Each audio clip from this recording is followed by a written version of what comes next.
2027 లోపు ఉద్యోగుల తరలింపును పూర్తి చేసే లక్ష్యంతో ఉంది ఏపీ సర్కార్. దీనికి సంబంధించి ఉత్తర్వులు కూడా జారీ చేసింది. ఇటు చూస్తే కొందరు అమరావతికి వెళ్లేందుకు ఓకే అంటూ ఉంటే మరికొందరు మాత్రం ఎలాగైనా తప్పించుకోవాలని చూస్తూ ఉన్నారు. అయితే వీఆర్ఎస్ లేదా లాంగ్ లీవ్లకు సిద్ధమవుతున్నట్లుగా తెలుస్తోంది. హైదరాబాద్లో ఉన్న సచివాలయంతో పాటు ఇతర ప్రభుత్వ కార్యాలయాలను అమరావతికి తరలించాలని ఏపీ సర్కార్ ఇప్పటికే నిర్ణయించింది. ఇందులో భాగంగా మొత్తం హైదరాబాద్ నుంచి 12,000 మంది ఉద్యోగులు అమరావతికి వెళ్లాల్సి ఉంటుంది. ఇంతవరకు అదిగో ఇదిగో అంటూ నెట్టుకొచ్చిన ఉద్యోగుల్లో కొందరు ఏపీకి వెళ్లేందుకు సిద్ధమవుతుంటే మరికొందరు మాత్రం కష్టమేనన్న అభిప్రాయం వ్యక్తం చేస్తున్నట్టు తెలుస్తోంది. 10 ఏళ్లు హైదరాబాద్ ఉమ్మడి రాజధాని కాబట్టి షిఫ్టింగ్ ఉండదని ఏపీ ఉద్యోగులు భావించారు.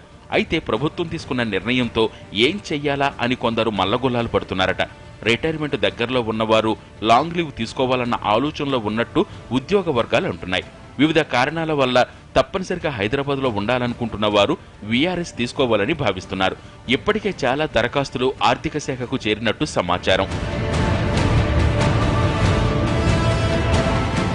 ఇటు చూస్తే ఉద్యోగుల తరలింపు ఎలాగైనా జూన్ 27 లోపే పూర్తి చేయాలన్న పట్టుదలతో ఉంది ఏపీ సర్కార్. సచివాలయం కోసం వెలగపూడిలో నిర్మాణాలు కొనసాగుతుండగానే హెచ్ఓడీలతో పాటు ఇతర ప్రభుత్వ కార్యాలయాలకు అవసరమైన ఆఫీసు స్పేస్ ఎంపిక చేసే ప్రక్రియను మొదలుపెట్టాలని ఆదేశాలు జారీ చేసింది. గుంటూరు, కృష్ణా జిల్లాల్లో ప్రభుత్వ కార్యాలయాలుంటే వినియోగించుకోవాలని, లేదంటే ప్రైవేటు భవనాలను గుర్తించి అగ్రిమెంట్ చేసుకోవాలని ఆదేశాలు జారీ అయ్యాయి. ఏదేమైనా జూన్ 27 నాటికి ఏపీ నుంచే పూర్తిగా పరిపాలన సాగే విధంగా చేయాలన్న కృతనిశ్చయంతో ఉంది ప్రభుత్వం.